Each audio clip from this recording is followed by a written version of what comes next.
kita yang harusnya binasa diselamatkan. Amin.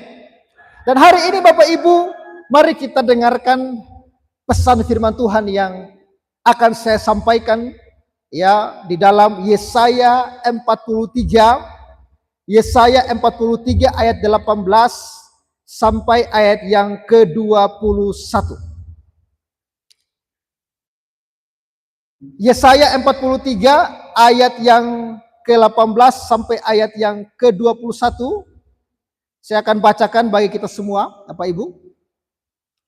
Firman-Nya, janganlah ingat-ingat hal-hal yang dahulu, dan janganlah perhatikan hal-hal yang dari zaman purbakala. Lihat, aku hendak membuat sesuatu yang baru, yang sekarang sudah tumbuh, belumkah kamu mengetahuinya? Ya, aku hendak membuat jalan di padang gurun dan sungai-sungai di padang belantara. Binatang hutan akan memuliakan aku, serigala dan burung unta, sebab aku telah membuat air memancar di padang gurun dan sungai-sungai di padang belantara, untuk memberi minum umat pilihanku. Umat yang telah kubentuk bagiku akan memberitakan kemasyhuranku. Amin buat pembacaan firman Tuhan. Perikop kita pada pagi hari ini yang merupakan pesan ya di tahun yang baru ini, yaitu kita harus melangkah dengan iman yang pasti. Kita harus melangkah dengan iman yang pasti, bukan iman yang ragu-ragu. Karena Bapak Ibu, sekali lagi, kita tidak akan tahu apa yang terjadi di 2026. Hari ini kita masih terlihat sehat-sehat, ya. Bisa saja di 2026 ada musibah menimpa kita semua. Dan kita tidak bisa menolak itu kalau sudah waktunya. Betul Bapak Ibu? Mungkin hari ini ya ada yang masih jomblo, tetapi mungkin di tahun 2026 menemukan jodohnya. Atau mungkin hari ini ada suami istri yang masih mesra-mesraan, tetapi kita tidak tahu. Di 2026 ini tiba-tiba ada yang sudah pergi, dipanggil Tuhan terlebih dahulu. Artinya segala kemungkinan itu dapat terjadi. Kita jangan dulu memikirkan yang muluk-muluk akan terjadi di 2026. Bahkan di 2026 bisa saja akan terjadi kesulitan yang luar biasa. Artinya masih penuh dengan misteri. Lalu bagaimana kita bisa menjalani hidup yang penuh dengan misteri ini? Yang penuh dengan ketidakpastian ini? Makanya saya mengajak kita untuk membaca firman ini supaya kita melangkah harus dengan iman yang pasti kepada Tuhan. Karena tidak ada yang kita mau andalkan Bapak Ibu. Tidak ada yang menjadi pegangan kita. Harta kita tidak bisa menjamin hidup kita. Kesehatan kita tidak bisa menjamin hidup kita. Orang tua kita tidak bisa menjamin kehidupan kita. Pasangan hidup kita tidak bisa menjamin kehidupan kita. Siapapun di dunia ini tidak akan bisa menjamin kehidupan saya dan saudara. Karena semua yang ada di dunia ini terbatas adanya. Amin. Terbatas adanya Bapak Ibu. Oleh karena itu, saya mengajak kita lewat kebenaran firman ini untuk melangkah dengan iman yang pasti.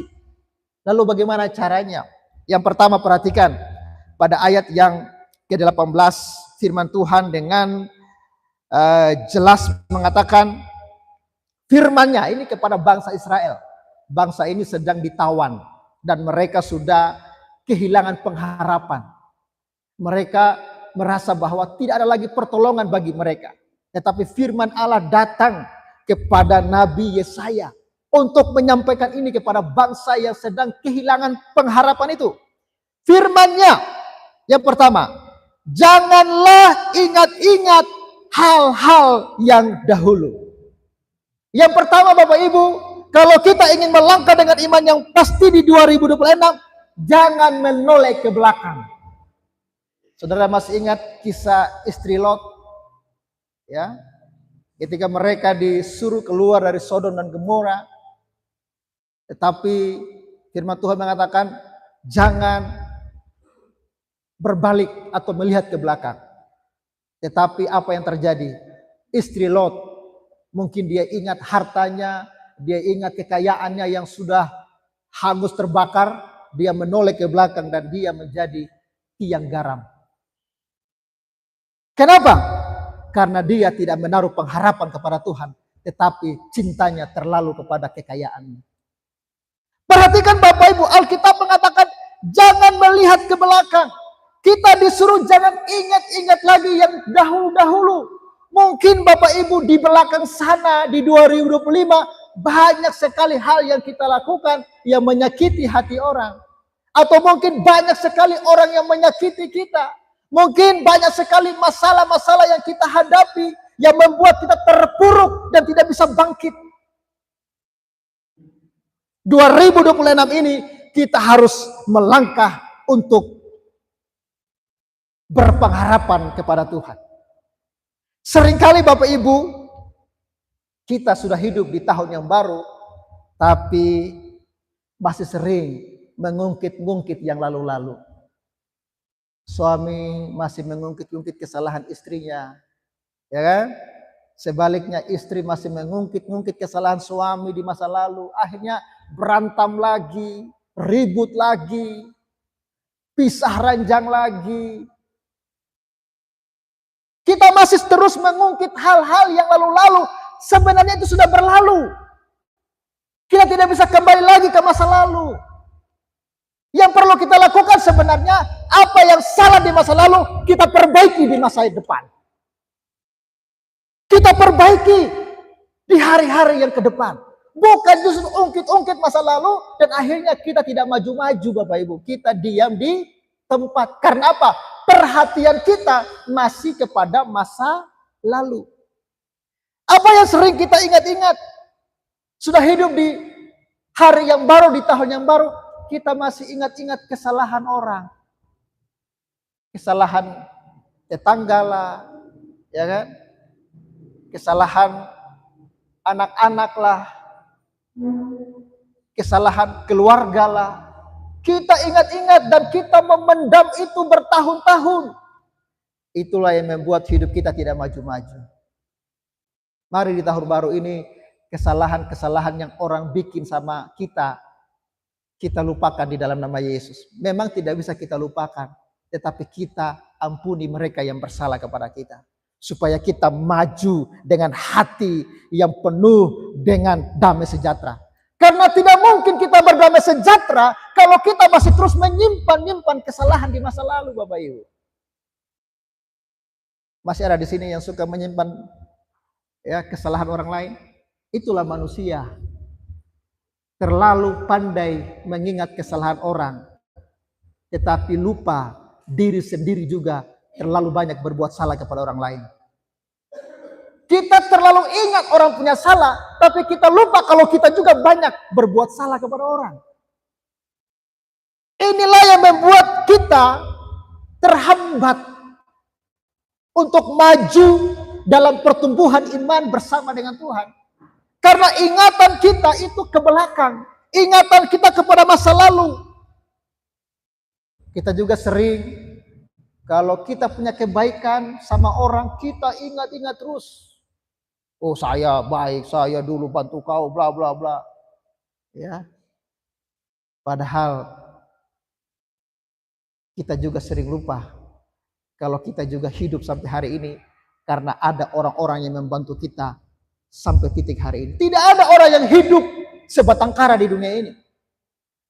Tidak ada orang yang mampu hidup seorang diri tanpa bantuan orang lain. Semua kita pernah juga ditolong oleh orang lain.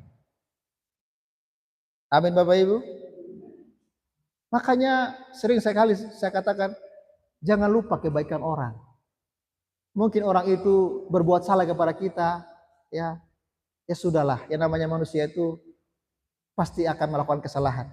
Tetapi ingatlah bagaimana baiknya orang menolong kita waktu kita susah, waktu kita menderita, waktu tidak ada yang bisa menolong kita, ada orang yang menolong kita. Lalu satu kesalahannya kita ingat terus. Itu parah Bapak Ibu. Ya. Saya harap di 2026 ini Bapak Ibu kita melangkah dengan hati yang baru, hati yang bersih, menatap masa depan bersama dengan Tuhan. Apapun yang terjadi di masa depan, kita percaya kalau kita memiliki iman, maka tidak ada yang mustahil bagi Tuhan. Bapak Ibu yang dikasih oleh Tuhan, perhatikan Filipi 3 ayat 13-14 mengatakan, saudara-saudara, aku sendiri tidak menganggap bahwa aku telah menangkapnya. Tetapi ini yang aku lakukan, ini perkataan Paulus. Aku melupakan apa yang telah di belakangku dan mengarahkan diri kepada apa yang di depanku dan berlari-lari kepada tujuan untuk memperoleh hadiah yang itu panggilan surgawi dari Allah dalam Kristus Yesus. Perhatikan, pandangan Paulus bukan lagi kepada masa lalunya. Kalau mau lihat masa lalu Paulus itu penuh dengan kejahatan. Karena apa? Dia memburu dan membunuh para pengikut Yesus. Tetapi akhirnya dia ditangkap oleh Tuhan dan dia bertobat, menerima Tuhan dan melayani Tuhan. Dia tidak mau lagi hidup untuk masa lalu, tetapi dia mau hidup untuk masa depan, untuk kemuliaan nama Tuhan. Mari kita melihat Paulus, dia mengatakan aku berlari-lari pada tujuan untuk apa? Memperoleh hadiah, yaitu panggilan surgawi dari Allah dalam Yesus Kristus. Di masa depan, Paulus hanya fokus untuk menyenangkan hati Tuhan. Karena dia percaya ketika dia hidup untuk menyenangkan Tuhan, hidup untuk melayani Tuhan, ada upah yang Tuhan siapkan dalam kehidupannya. Untuk apa saudara hidup di masa depan? Kalau saudara masih punya motivasi yang sama, hidup hanya untuk mengumpulkan kekayaan, saudara lari dari tujuan ilahi. Saya mau katakan ada tujuan Tuhan kenapa saudara hidup di 2026 ini. Yang Tuhan mau supaya kita berlari-lari untuk tujuan ilahi. Kalau kita hidup di hari yang baru, masih memikirkan rencana-rencana jahat untuk membalas dendam, saya mau katakan Anda sudah lari dari tujuan ilahi. Yang Tuhan mau di 2026 ini, saudara berlari-lari untuk panggilan ilahi, yaitu panggilan surgawi dari Allah dalam Yesus Kristus. Yang Tuhan mau di 2026 ini kita makin giat lagi melayani Tuhan, makin giat lagi beribadah kepada Tuhan. Bukan tidak boleh saudara bekerja, mencari nafkah, mencari uang. Tetapi kita perlu tahu apa tujuan kita ada di dunia ini. Sebanyak-banyak apapun saudara timbun kekayaan di dunia ini, satu saat semua akan hilang. Makanya Paulus mengatakan latihan badani itu terbatas gunanya. Tetapi latihan rohani ya itu untuk kehidupan kita di dalam Tuhan. Mari saya mengajak jemaat Tuhan. Apa yang masih kurang di tahun 2025? Masihkah kita tidak setia dalam persekutuan? Masihkah kita terus hidup dalam dosa di 2025? Kita masih hidup dalam perselisihan. Kita masih hidup dalam iri hati dan dengki. Kita masih hidup ya dalam kemabukan dan pesta pora. Mari Bapak Ibu, kita robah semuanya. Amin. Dengan hati yang tulus, melalui firman ini saya mengajak kepada jemaat Tuhan, mari kita robah. Tidak ada guna Bapak Ibu. Mau sampai kapan kita hidup? Ya. Syukur-syukur kita masih bisa melewati tahun 2025 ini. Belum tentu kita akan melewati tahun 2026. Amin. Ini bukan ancaman Bapak Ibu. Tetapi segala kemungkinan dapat terjadi. Segala hal dapat terjadi. Tetapi pastikan saudara sedang berjalan di rel yang benar. Pastikan saudara sedang berjalan menatap masa depan untuk hormat kemuliaan nama Tuhan.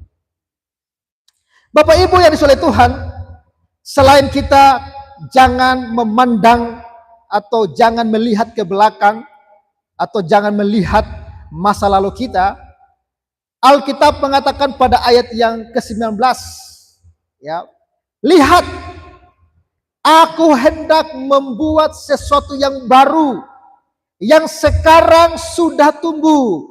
Belumkah kamu mengetahuinya? Ini merupakan pemberitahuan kepada bangsa Israel.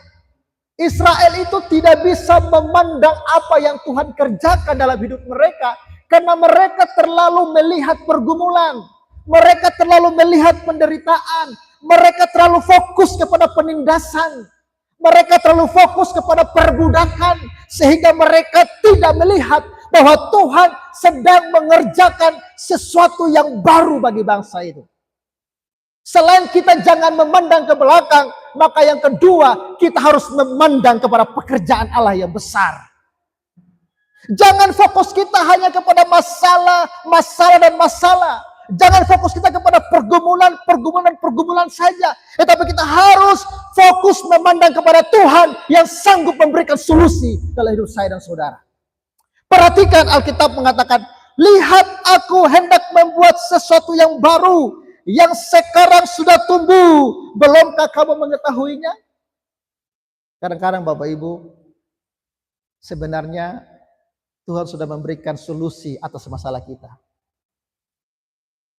Tuhan sudah memberikan jawaban atas masalah kita. Tetapi karena kita terlalu fokus kepada masalah, kita tidak bisa melihat jawaban yang telah Tuhan berikan.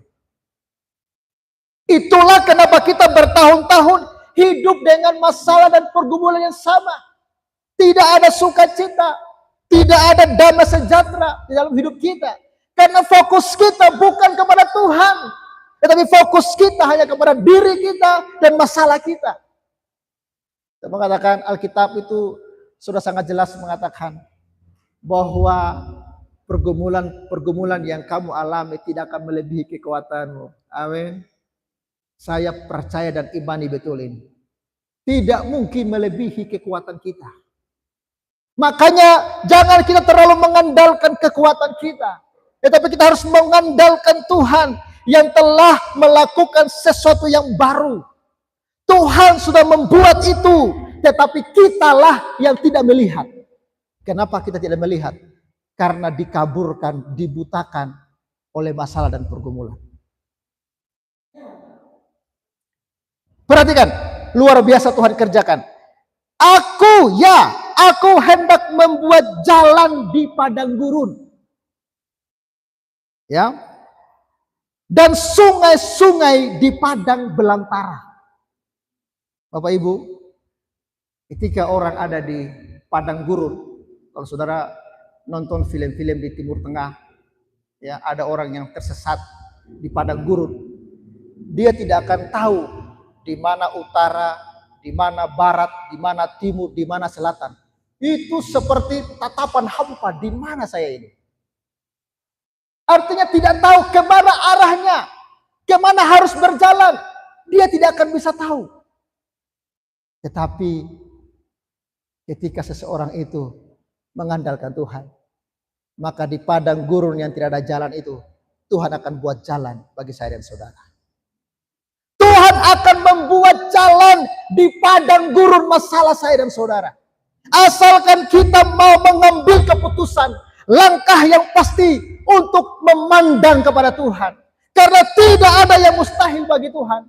Mustahil akan ada jalan di padang gurun. Mustahil akan ada air di padang belantara. Tetapi bagi Tuhan kita tidak ada yang mustahil. Perhatikan, ketika Musa memimpin bangsa Israel, mustahil laut akan terbelah. Tetapi Tuhan bisa membelah laut melalui tongkat Musa.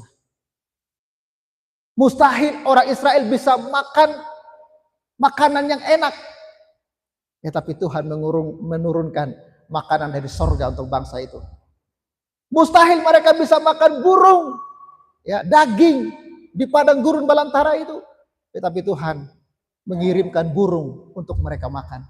Oh, di padang belantara itu mustahil akan ada air. Tetapi lewat tongkat Musa, di padang belantara itu bisa keluar air. Artinya Bapak Ibu, kalau saudara sungguh-sungguh mengambil keputusan untuk melihat kepada Tuhan, maka saya katakan, tidak ada yang mustahil bagi Tuhan. Amin. Tidak ada yang mustahil bagi Tuhan. Ini hanya tergantung keputusan kita. Ini hanyalah tergantung kepada siapa kita mau menaruh pengharapan. Makanya Yeremia dengan tegas mengatakan, terkutuklah orang yang mengandalkan diri sendiri, yang mengandalkan orang lain, tetapi diberkatilah orang yang mengandalkan Tuhan. Firman Tuhan tentang mengandalkan Tuhan ini diulang-ulang, tetapi banyak orang yang tidak mempercayai ini. Mendengar ya, tahu ya, tapi tidak mempercayai. Sehingga mereka tidak mengalami terobosan dalam hidup ini. Hidupnya akan begitu-begitu saja. Tidak akan ada kemajuan apa-apa. Karena apa? Kita sedang tidak mengandalkan Tuhan dalam hidup ini.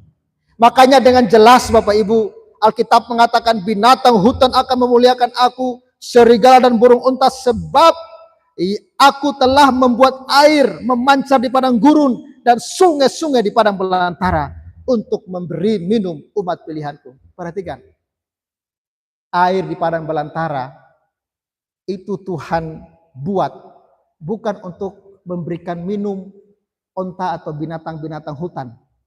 Tujuan Tuhan yang paling utama untuk memberi minum umat pilihannya. Tetapi perhatikan, umat pilihannya justru tidak memuji Tuhan. Namun yang memuji Tuhan justru binatang-binatang. Padahal Tuhan itu Bapak Ibu punya kepentingan utama itu dengan kita. Kita ini menjadi objek perhatian Tuhan. Makanya sampai Yesus diutus ke dunia ini bukan untuk binatang-binatang, bukan untuk hewan-hewan, ya, tetapi untuk manusia. Makanya dia mengambil rupa seorang manusia. Tuhan itu bisa jadi apa saja. Mau jadi batu, mau jadi kayu, mau jadi binatang, bisa. Dia maha kuasa.